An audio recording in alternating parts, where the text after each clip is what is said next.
Significant news on Monday, which broke during Monday Night Football. Jon Gruden resigned after the New York Times reported he frequently used misogynistic and anti-gay language in numerous emails before he was hired as coach of the Raiders in 2018. According to the Times, Gruden sent the emails to Bruce Allen, then the president of the Washington football team, and others during a 7-year period that began in 2011.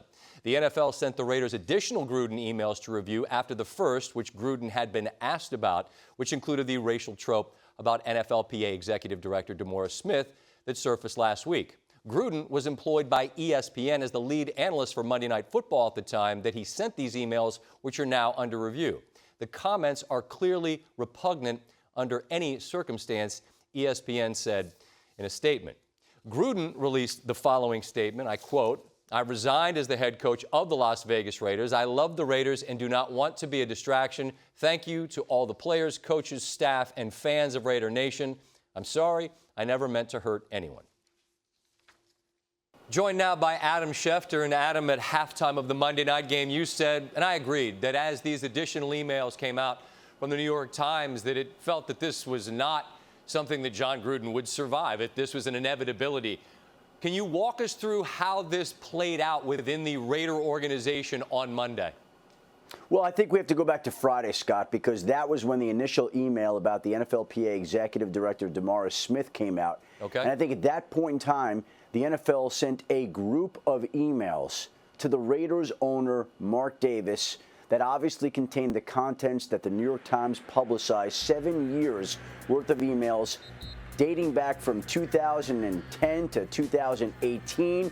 When I got the call on Monday at about 5:45 Eastern, before we started Monday Night Countdown, I could tell that there had been a notice shift. It seemed like the NFL was getting very impatient with Mark Davis for not taking action. The fact that he was allowed to coach on Sunday, that no action was taken, that Mark Davis stood idly by. We said on Monday Night Countdown, it was in Mark Davis's court.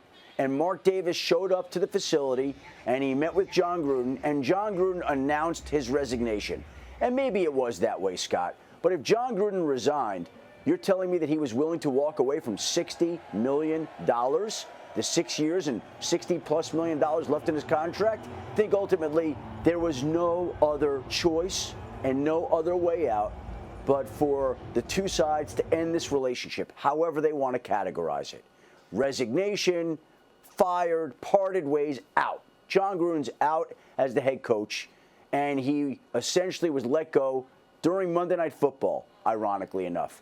And probably that is the end to what at one point was a storied NFL career as a Super Bowl winning coach, a famed Monday Night Football broadcaster, the man that led the Raiders into Las Vegas, a great football career ending in this way. And I think it had to be very hard for Mark Davis because he still loves Jon Gruden like his son, and this was not something he wanted to do, but clearly there were people affiliated with the National Football League and in the National Football League offices who wanted action taken, and they felt it should have been taken long before Monday night.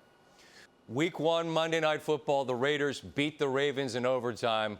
Week 5, the Ravens are in overtime playing a game, and Gruden is out as the Raiders coach. It was a remarkable and amazing turn of events, and clearly from the NFL's point of view, it didn't happen as quickly as they might have wanted, but it has on Monday night.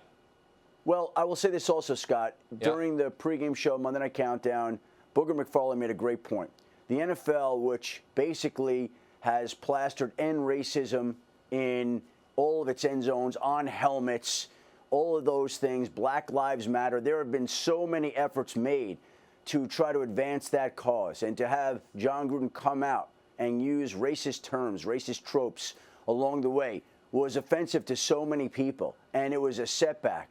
And it was something that the league did not want to tolerate. And it really stood opposite of some of the values that the league has espoused here in recent times. So, Jon Gruden is now out. Thanks for watching ESPN on YouTube. For live streaming sports and premium content, subscribe to ESPN+.